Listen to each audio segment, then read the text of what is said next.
Thank you for joining us tonight.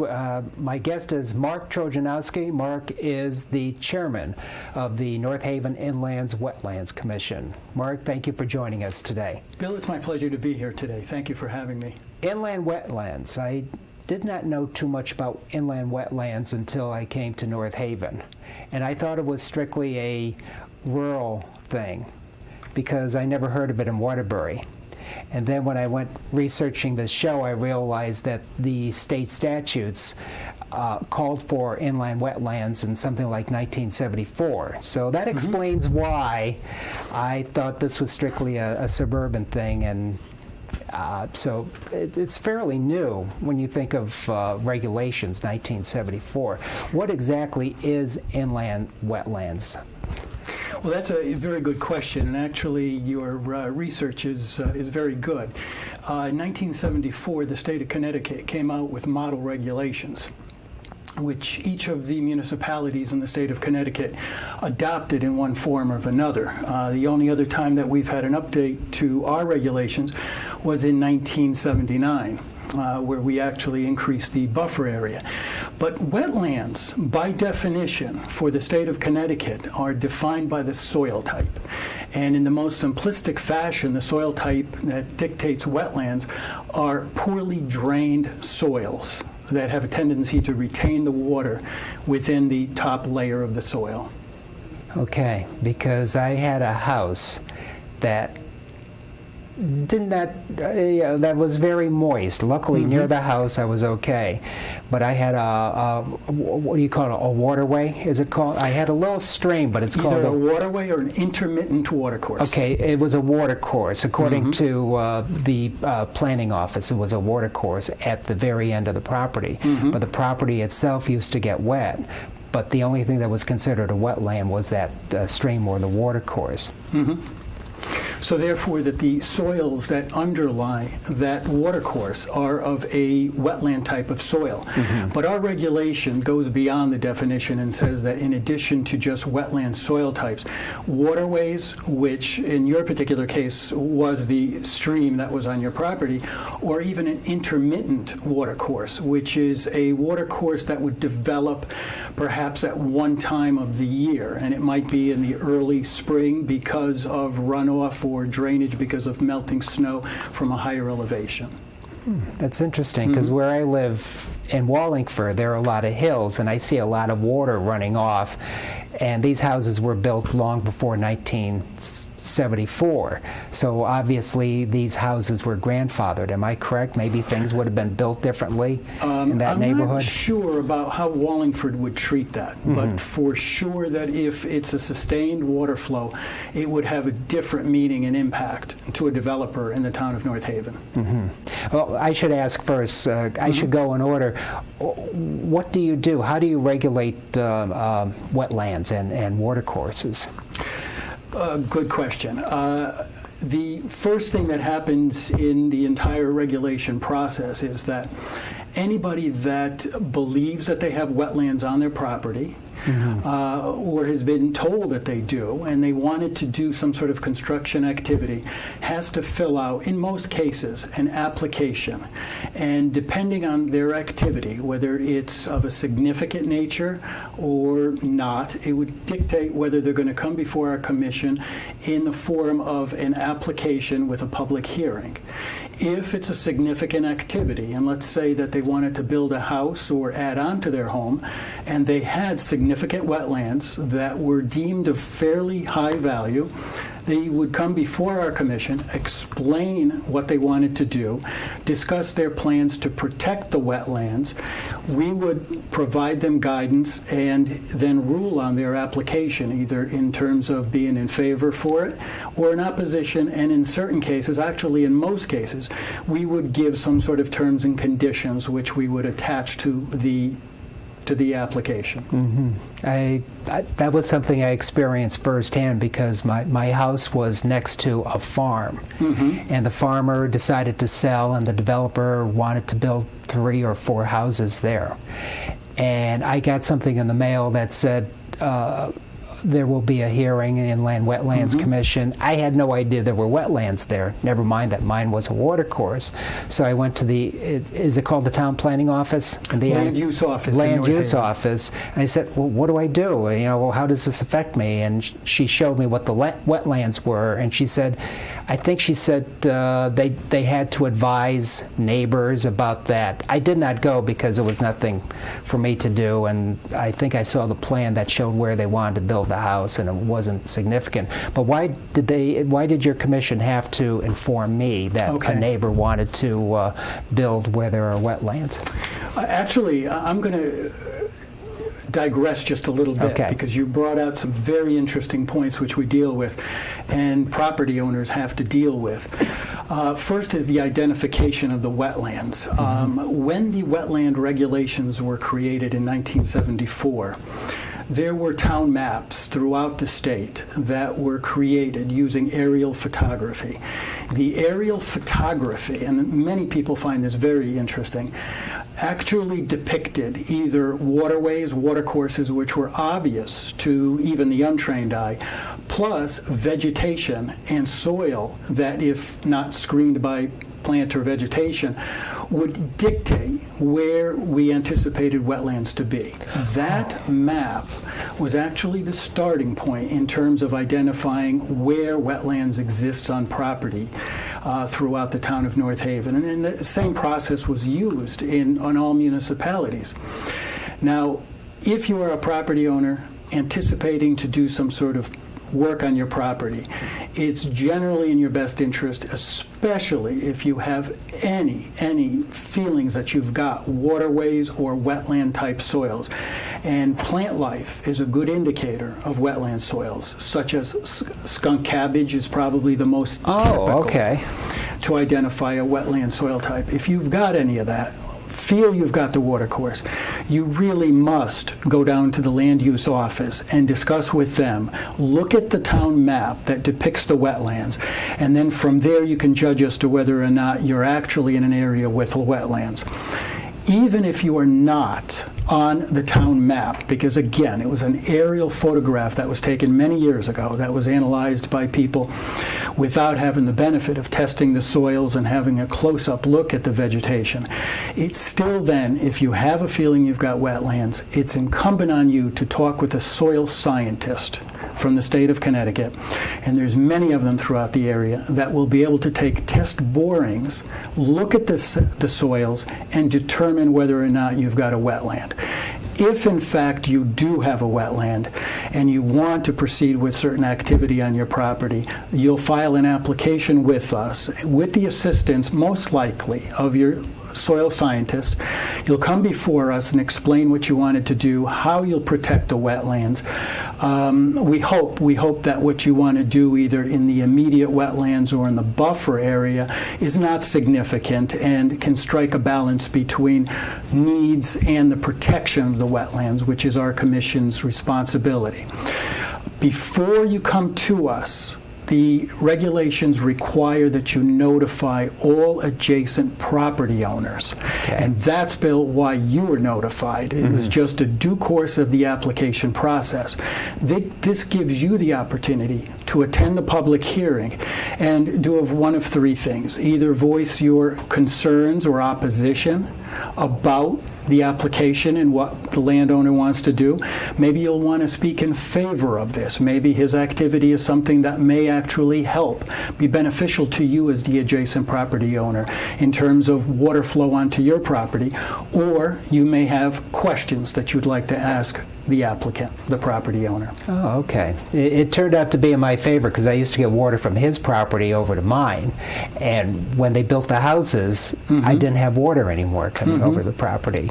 But where I live now, one of the neighbors told me that an adjacent property that was built in the last maybe 10 years now brings water over into our property where it didn't before. So I guess it's, I think God's looking down on me and saying, I did you a favor there. I'm not going to do you a favor there.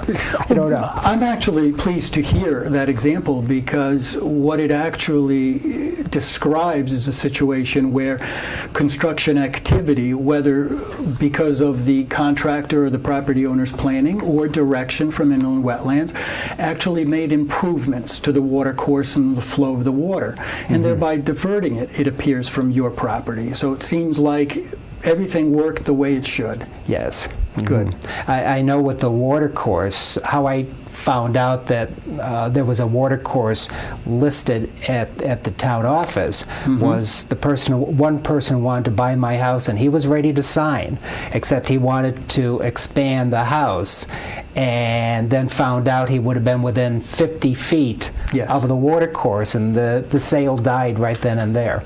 And it's like, oh, I didn't know I had that. If you go to buy a house, should you have a soil test? Should you go to town hall to determine if you have wetlands on your property? I think you raise an interesting question. Most people don't. We don't, by and large, advocate that you necessarily seek the soil scientist or examine a town map unless you've got reason to suspect that there's wetlands there. I think it is absolutely a reasonable question of your realtor. Most realtors work with property owners, work with the town. They have a fairly good idea of where the wetlands, water streams. Most likely they have a pretty good idea of the definition of intermittent water courses. They can help guide you. But I wouldn't advocate that every single property transaction include that. Now, I'd like to add that a couple of members and myself have been talking about putting together information sheets and making them available to any property owner through the town website or the town hall, or making them available to realtors, to attorneys, so they can distribute this to prospective property owners that are looking at property, to give them an idea of what wetlands are, how to determine whether they exist, and if there's suspicion, what to do about it next. My guest is Mark Trojanowski. Mark is the chairman of the Inland Wetlands Commission here in North Haven. Question, is the main purpose to protect the waterways, the wetlands, or is it also to protect flooding on property? Well, the overall mission of the Wetlands Commission by our regulations is the protection and the preservation of the inland wetlands. And why are we preserving and monitoring and overseeing the wetlands? Because they actually perform several, and I'm going to define 3 principal functions. And you touched on one of them in terms of the flooding. One of them is that they actually retain water, decreasing the amount of water that might tend to flow downstream at a very early point, either because of a massive rainflow or just seasonal water flows. So they provide that attenuation or water retention benefit. That's the situation you're describing. So by maintaining a healthy inland wetlands, you're actually creating that benefit.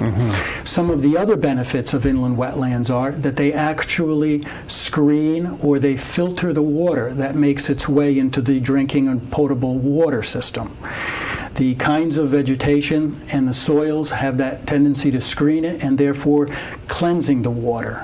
One of the other, and I think that this is the most obvious to most people, they provide both an aesthetic quality plus a quality where they provide the plant life and vegetation that is desirable towards plant life, bird life, and other kinds of animal life. So by preserving, protecting the wetlands, you're actually protecting or you're enhancing those 3 viable, important aspects of wetlands. There are some wetlands in our area that you can see from the highway, such as the interchange between the Mount Carmel connector and 91, and another area which is not here in North Haven, but down by where Walmart is, Frontage Road. Is that Frontage Road? Route 80 is what I meant to say. And then you have areas like what I had, a small water course that, of course, nobody's going to see. Do you have a priority of what you protect? No. Or is one as important as the other? If we look at it from the standpoint of streams versus another kind of watercourse or a pond, or an area that ponds seasonally, we don't prioritize. But what we in fact do during the assessment phase of a public hearing, where we have an application where the applicant is desiring to do some sort of either construction or filling of wetlands, we look at and determine the quality of that wetlands. Even though we've got no objective way to rank them. We've had enough experience through the commission, through seeing a number of different kind of wetlands, and soil scientists will easily describe the quality of a particular wetlands in terms of whether or not it actually can house animal life, plant life, the kind that's conducive towards creating the kind of biosphere that you'd like to have to encourage that kind of plant and animal life. Some wetlands are so small that they don't really provide the kind of viable habitat for most kinds of animal life. Some are large, some are filled with animal life, with active plant life, perhaps with fishing and so forth. So we want to protect those, perhaps more so than the smaller parcels that don't really contribute much to the total. The areas where I had a house and where the farm was, you could not have birds there or anything. I mean, we're not talking about a large amount of property, whereas some a marsh area like maybe near the Quinnipiac River. Oh, yes. You could. Do you work with any organizations like the Quinnipiac Watershed Association? Yes, we do.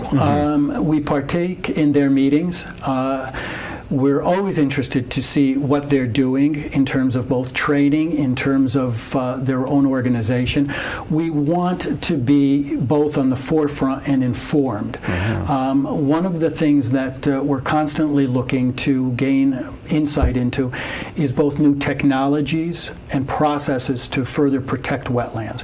So when we have a developer, and especially in terms of a sizable development project, we have a good understanding of modern techniques to both protect the water and to even increase the protection of the water that's being run off into the wetland areas, if that is the situation. Let me talk about the makeup of your board. Sure. How many members and alternates, and what are your qualifications to be board members? It's a good question. We've got 7 regular members and 3 alternate members. They're appointed to alternating terms of between 4 years and 2 years. And in terms of the qualifications, first and foremost, we're looking for somebody that's interested and that's able to serve, to put the time in. We meet once a month. After that, we're looking for basically a group of individuals that can bring something both unique and diversified to the group. So we don't have, for example, a full body that's made up of attorneys, whether or not they practice in planning and zoning and with wetland type issues. Nor do we want a group that's filled with just strictly engineers. Nor do we want a group that's filled just with people involved with the construction trades. What we're looking for is diversity. We're looking for people that have had the diversity and experience in the various components of both wetlands, construction, planning, all facets that might impact the wetlands decision process. Now, you've been on the board since the late 80s, right? I joined the board in 1989, so I've been with the board now for approximately 21 years and as the chairman for approximately 15 years. My guest is Mark Trojanowski. Mark is the chairman of the Board of the Inland Wetlands Commission. Exactly. Here in North Haven. So you've been a board member during Tony Resigno's administration, during the Kevin Kopet's years, Janet McCarty's administration, and now with a new administration, Mike Frieda's administration. I know there was a little controversy recently in the newspaper where a developer went to the first selectman and said, you're not balancing the needs of business enough. Were you able to address the business that went to the first selectman, and were you able to come to agreement with the business or with the first selectman on how your board operates? In a follow-up question, I believe that Mike said that there were a couple of businesses that indicated, and I think that some of the words that were used to describe their feelings were that the commission could be obstructionist. I've had 2 conversations with Mike subsequent to that. The specific businesses that I'm assuming are construction companies or businesses that are willing or wanting to expand in wetlands have not come to discuss their specific issues with me. And when Mike and I sat and talked about it, we didn't have the specifics to understand what it was that drove them to feel that way. I stand very firmly that I don't believe that the inland wetlands is in any way an obstructionist organization. I think through our decisions as well as review process, we've worked very closely with planning and zoning, and I'm not sure that in the my entire tenure that we've actually denied a good application from proceeding in the town. There haven't been decisions that have been overruled. I think that over the years, what we've seen is that most of the contractors that you'd want to work in the town of North Haven are the kind that are willing to work with my commission as well as the other boards and commissions to best assure that what they're doing is both in the best interest of the town, the best interest of the wetlands, and also in their own best interest, to make sure that they stay within the rules, the regulations that are imposed even by us as a commission that we have to work within. How fast are you able to act on a request? That's a Were very they good question. concerned that you're holding up requests for one reason or another because of lack of manpower or other issues? If an application were to come before us in any particular month, and if they've worked closely with the land use office and they've hired soil scientists, and we're now assuming that this is a more significant development project and developer, but they've worked closely with the town to understand what the wetlands regulations. They've had good counsel. They've had good insight from the soil scientists. They've done their engineering, and they bring before us an application that is just solid in terms of being complete. Very often, we will rule on that in the month that it comes before us. If it is a very complicated application, the applicant may present to us 1 month, and there may be certain follow-up questions that are asked. There may be further inspections that the commission may want to take.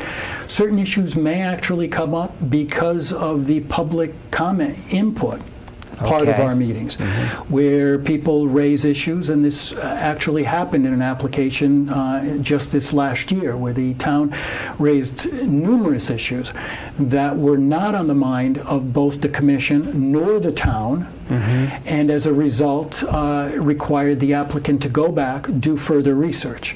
Now, in this particular case that I'm thinking of, off of the Hartford Turnpike, the applicant withdrew the application until he can get the research done. And I compliment, I think, how the board worked, and for the input from the property owners adjacent for bringing up certain issues that, again, we didn't foresee. if it's a construction activity by a commercial developer, and if there's follow-up questions. I don't think that in my tenure, I think I've seen maybe applicants go out maybe 3 months at the longest, and I think that that would be extreme. And in terms of a large project, I don't think that that's unreasonable. Mm-hmm. So you're happy with the way the commission balances the needs of this community as far as the business needs and the needs of protecting our wetlands? I am. I'm very pleased with the balance that we strike. It's often said that the best decision is one when nobody is totally happy and nobody is totally displeased. And that stands for the commission members. Because of the differing backgrounds and the interests, you'll see during our meetings that different members focus on different areas. And we want that. I think that that's healthy because no one person has the expertise to be able to focus on all the principal activities or matters that are important for an application. So when we come out with our decision, it's balanced. Am I always happy with the conditions that we place on an application? No. Sometimes I feel there could be added conditions that my commissioners, fellow commissioners don't agree with. And conversely, there are sometimes that there are conditions that are stated by my commission that become part of a motion that's voted on, and in the best interest of the overall application, I and others have voted in favor of. Where I think that the commission still needs to do further work is in those applications that are, for lack of a better term, more mundane, relatively minor. And those often concern individual property owners, but not large-scale developers or commercial developers. There, I do know that applicants have come before us, sometimes because of their own planned activities, or as a result of the Commission's request that they come before us because there was a violation that was noted. We realize that our regulations require applicants to file an application, which has got a small fee, and often require soil scientists and maybe an engineer, which we realize are costly. In small applications for a homeowner, especially if it's something, and I'll use the example of a pool, which are relatively minor, sometimes those in the big picture are unwarranted. And the Commission is working very hard to try to handle those things, both from an administrative standpoint, where we had let the land use office handle the decision process, especially where it's routine or something which has come up before the commission before, and the town has an idea of how we decide on it. Or they can come to us in a more informal setting. And we're trying very hard to work with them to set aside some of the strict requirements of the regulations. In the minute that we have left, Sure. Public input. You have a meeting once a month. It's the which Wednesday is it? Fourth Wednesday. Fourth of every Wednesday month. at and where is it now? At 7 o'clock and at the town annex. Okay. And if people want to have an issue they want to bring before the commission, they would go to the town land use office. Am I correct? And get on the agenda that way? If they want an applicant, Okay. an application, yes. But in each one of our meetings, we always have at the end of the meeting a time for public comment. So if members of the community wanted to come out and share their opinion, their thoughts about either the regulations or matters pertaining to wetlands in the community, we'd love to hear them. Okay. So it's the fourth Wednesday of each month, and people are invited to come to your meetings, make public comments at the Town Hall Annex. Yes. Okay. Mark Trojanowski has been my guest here tonight. Mark is the chairman of the Inland Wetlands Commission here in North Haven. Mark, thank you for joining us. Bill, thank you for having me. And thank you for watching.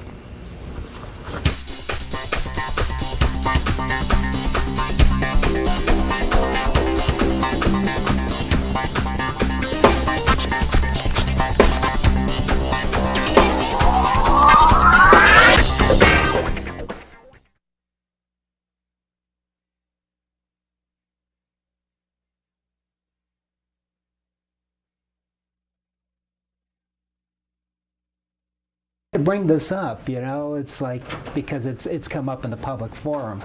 But So what was your impression? How'd it go? of this? Yes. I liked it.